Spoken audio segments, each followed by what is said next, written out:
તો જે રીતે અમદાવાદમાં આજે વરસાદને લઈને રેડ એલર્ટ આપવામાં આવ્યું છે। અમદાવાદમાં અત્યંત ભારે વરસાદ પડવાની શક્યતા છે અને ભારે વરસાદના એલર્ટને લઈને પ્રશાસન સતર્ક છે। પાણી નિકાલ થાય તે માટે સાબરમતી નદી ખાલી કરી દેવાઈ છે। નીચાણવાળા વિસ્તારોમાં પાણી નિકાલ માટેની વ્યવસ્થા કરાઈ છે।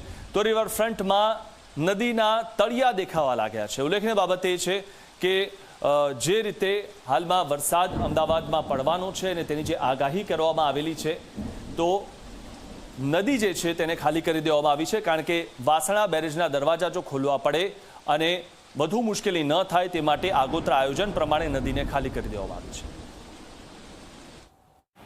હવામાન વિભાગની આગાહી મુજબ અમદાવાદમાં આજે રેડ એલર્ટ છે, જે ડીપ ડિપ્રેશન ગુજરાત તરફ આગળ વધી રહ્યું છે તેની અસર વહેલી સવારથી અમદાવાદમાં વર્તાઈ રહ્યું છે। જો કે પ્રશાસને ખૂબ તૈયારીઓ કરી છે। અત્યારે હું સાબરમતીના રિવરફ્રન્ટ આગળ ઉપસ્થિત છું। આપ જુઓ કે સાબરમતી નદી આખી ખાલી છે, કે જેથી જ્યારે વરસાદી પાણી ભરાય વિસ્તારમાં ત્યારે પાણી નદી તરફ છોડી શકાય એ પ્રકારની વ્યવસ્થા, એ પ્રકારનું આયોજન પણ કરવામાં આવ્યું છે। આ સાથે અમદાવાદ મહાનગરપાલિકાએ જુદી જુદી તૈયારીઓ પણ કરી છે। શાળાઓ બંધ રાખવામાં આવી છે। નગર પ્રાથમિક શિક્ષણ સમિતિની જે જાહેરાત કરવામાં આવી છે એ મુજબ શાળાઓમાં પણ રજા છે અને સાથે સૂચના પણ કમિશનર તરફથી આપવામાં આવી છે કે લોકો વર્ક ફ્રોમ હોમ કરે, કે જેથી લોકોને જ્યારે વરસાદી પાણી ભરાય ત્યારે મુશ્કેલીનો સામનો ન કરવો પડે। હવામાન વિભાગે અત્યારે જે પ્રમાણે નાવકાસ્ટ બુલેટિન જાહેર કર્યું છે એ મુજબ પણ અમદાવાદમાં અત્યારે એટલે કે સવારે 7 વાગ્યાથી લઈને આગામી 3 કલાક માટે એટલે કે 10 વાગ્યા સુધી ઓરેન્જ એલર્ટ સાથે ભારે વરસાદની આગાહી વ્યક્ત કરવામાં આવી છે।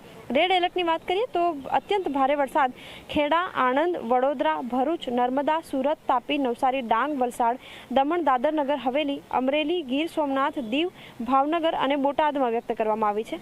જ્યારે ઓરેન્જ એલર્ટ સાથે ભારે વરસાદ સુરેન્દ્રનગર, રાજકોટ, જૂનાગઢ, પોરબંદર, અમદાવાદ, પંચમહાલ, દાહોદ અને છોટાઉદેપુરમાં, જ્યારે ગુજરાતના અન્ય જે જિલ્લાઓ છે એમાં યલો એલર્ટ એટલે કે હળવા વરસાદની આગાહી વ્યક્ત કરવામાં આવી છે। જો કે સવારથી જ એ પ્રકારનો માહોલ અમદાવાદમાં જોવા મળી રહ્યો છે। જેમ જેમ દિવસની શરૂઆત થશે એમ એમ જે બે ઓફ બેંગોલમાં જે ડીપ ડિપ્રેશન છે એ ગુજરાત તરફ આવશે અને અત્યંત ભારે વરસાદની આગાહી જે વ્યક્ત કરવામાં આવી છે એ પ્રકારની સ્થિતિ પણ જોવા મળી રહી છે।